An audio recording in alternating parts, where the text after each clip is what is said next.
Hi everybody, welcome back. It's Kadaichi Sami.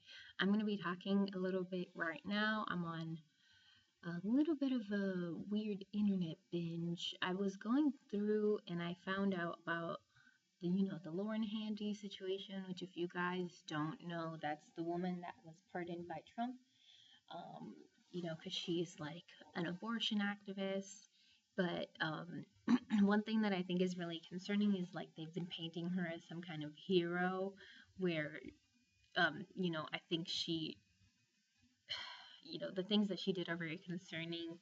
They had fetuses in their home. I know there's a lot of things that are claiming that it was something like 115, but it's actually something kind of like 4 or 5.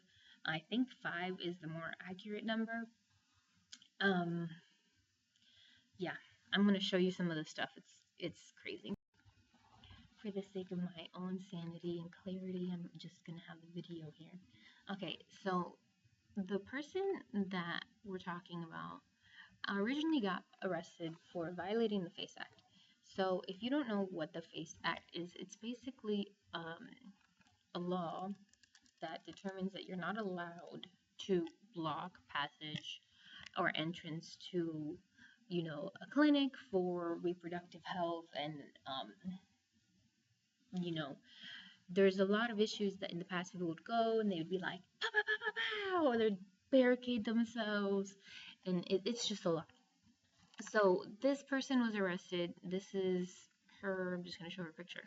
So she was arrested in connection to this in October of 2020. And then in October of 2020, um, all of that was just kind of really a hostage situation. They weren't letting people into the clinic. They weren't letting people out of the clinic. Later on in 2022, which is here, it's the 5 fetus remains were found in her home. Originally, someone was tipped off to her having them, which I think is just crazy. She had them in her freezer. The belief is she wanted to bury them or give them a proper funeral, which I think is kind of strange to say, because it's like biomedical hazards at that point, like you stole medical contaminants. And it literally says here, they were initially directed there on a tip that claimed she was in possession of biohazard material. And her and her team claimed that the Pearson, they just got it off the truck and it was given to them, which I think is, wow, a lot. She was crying. It says here, let me see.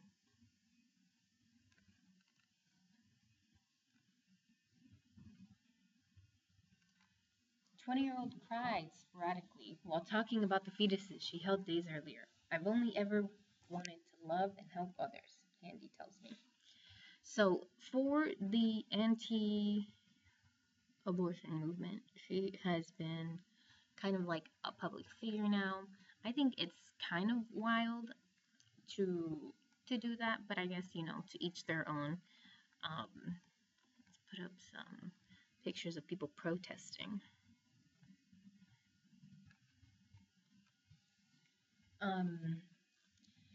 I just think it's really funny to me. Like, why would you personally be so invested? And I really think it's so shameful and sad because there's all these things that you could be doing proactively to actually help people versus sitting there and actively causing harm by preventing people from getting help from medical clinics, from abortion clinics, from whatever they need. Like, you don't know what they're there for, and it's not your personal choice to make that decision for them of whether or not they can go in there.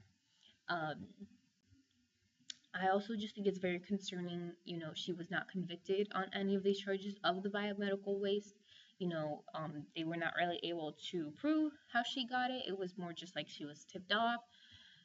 They were tipped off to her, and now she's been pardoned for the act of um, blocking access to healthcare.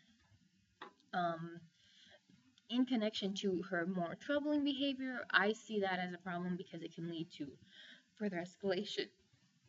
Ooh, I got hiccups out of nowhere. I think it's very important that we take care and also address the fact that this is a very clearly a sign of a mental health issue. Like, this does not look like a sane woman. Look at her. Let me stop joking. I'm not joking. I shouldn't joke about people's looks because you can't determine anything about how a person looks. But I'm seriously concerned about this pardon. I'm seriously concerned about the access and maintenance to reproductive health care.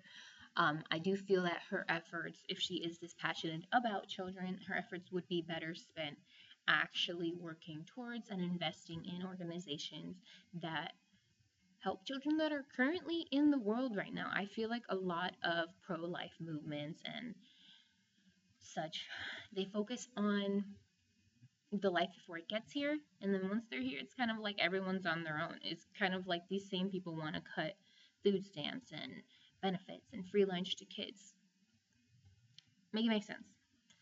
Anyways, thanks for watching my video. If you think this situation is equally weird and disturbing, like I don't know.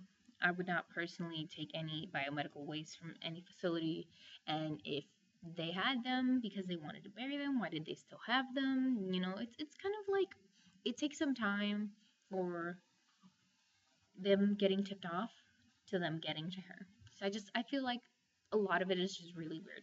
Anyways, if you like this video, like and subscribe.